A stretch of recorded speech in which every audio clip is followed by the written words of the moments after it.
Hey guys, it's Scott here and welcome to this week's weekly roundup of all things Leicester City. We're going to get straight into it because it's not the greatest week in terms of results and everything like that. As you're watching this tonight, we are about to play Zorya Luhansk away over in Ukraine, and that should hopefully be a step in the right direction for something other than results, and we'll get into that in just a second. But first things first, last week, Braga on Thursday. 3-3 away from home, guaranteed us to qualify through to the next round of the Europa League. Exactly what we were looking for. Beautiful, beautiful result over there. We were behind 3 times in that game and managed to come back all 3 times and equalise, including the 90 plus whatever for Vardy's equaliser. Beautiful goal, nice cross by Mark Albrighton in that one. And that was a fun game because Braga played some really good football. I believe it was their second goal that was fantastic play. Really, really good interplay between like 3 or 4 different players, and then a cut back and a little pass past Casper. It was fantastic. So the fact that we actually had the resolve in our team to come back from a goal behind 3 times in one game, including like just not letting the game run away from us right at the very end and giving up. Great for the confidence. And my thoughts were, following that, that's amazing. The players are going to be feeling really, really good about themselves, that they have that determination in them to never give up. And then we go and lose to Fulham. Now, each week when I do these kind of videos and I do stuff on my own channel, I'm not that optimistic when it comes to Leicester because I've supported us for a very long time. And if you have done the same, you will probably be saying that coming back again 3 times against a European team in Braga and then losing to Fulham is typical Leicester. It's what we're known for, the inconsistencies over the year. It always happens. And so I really was optimistic going into that Fulham game, as I assume basically all of our fans were, because Fulham have been not the best. Some performances they've put in have not been awful. For example, Everton, they lost 3-2, and they weren't that bad, but Everton weren't that good. That was the thing. And so it was kind of the mindset of, well, if we actually play half decent, then we should wipe the floor with them. However, for whatever reason, we were shocking. Our passing was awful. Our decision-making was awful. That includes Brendan's decision-making of starting with 5-4-1 against Fulham.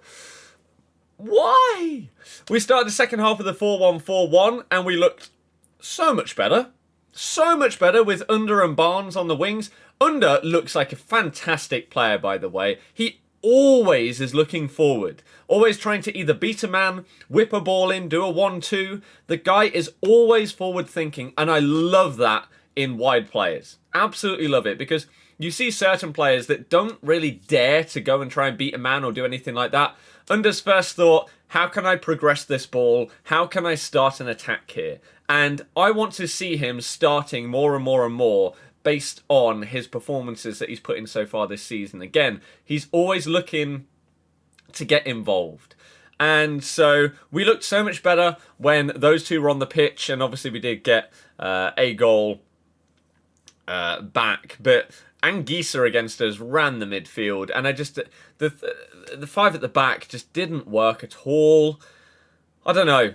It was just a shocking performance. You don't need me to tell you, if you watched it, how bad it was, because it was just pretty embarrassing, to be honest with you. And I feel like now we can start to get back to normality a little bit, because starting tonight with the Zorya game, Ricky P is starting, as is Soyuncu, and I believe Ndidi's fit to play as well. I think it's confirmed that 2 of those 3 are starting, and I think it's the 2 that I've said. But at least 2 of them are confirmed to be starting, and the other should be fit to play. So that is 3 humongous players for us to get back.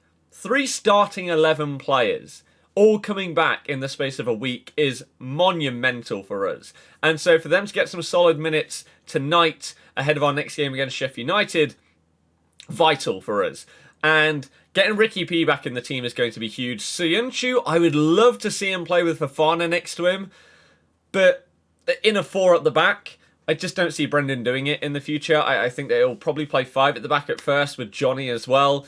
Hopefully transition into 4-1-4-1 or something like that with Wesley and Cags as the 2 centre-backs. Ricky P on one side, Castan on the other, Wilf in front of them. Oh, lovely. Absolutely lovely. But that is the game that's happening tonight. And, I mean, they had some decent moments in the game at the KP.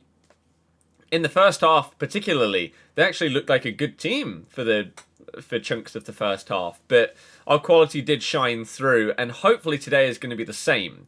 Our players' confidence maybe knocked a little bit from that Fulham game, but today we can guarantee finishing in top position in the Europa League group. That's amazing. Absolutely amazing.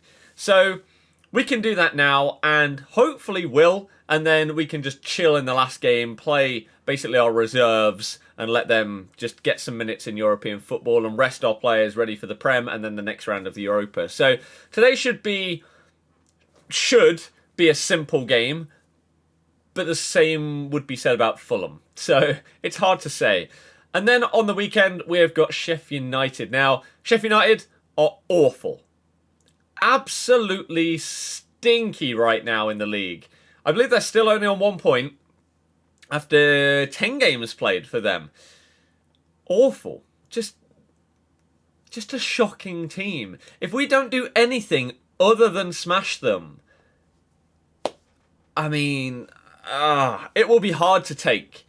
If we do not win that game, questions are going to be asked about what the hell is going on at our club. If we can do really, really well, beating teams like Man City and Arsenal, and then lose to Fulham and then Sheffield United, for example, would just be like, what? How? So, it should be a comfortable victory. However, that's not the Leicester way. So, I am still a little bit worried. Even though you shouldn't be. This team has 1 point. And a quarter of the season has already gone. 1 point.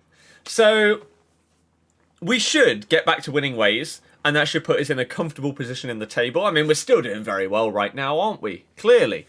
Especially after Villa managed to lose against West Ham because they got cheated by no penalty at the end of the game. But so be it. So, we're doing well. And I think if things keep on going as they currently are, then we're going to do fine in both Europa League and the Premier League. We obviously got Stoke away in the Cup. For those of you that may have somehow missed the Cup draw as well, that is who we've got.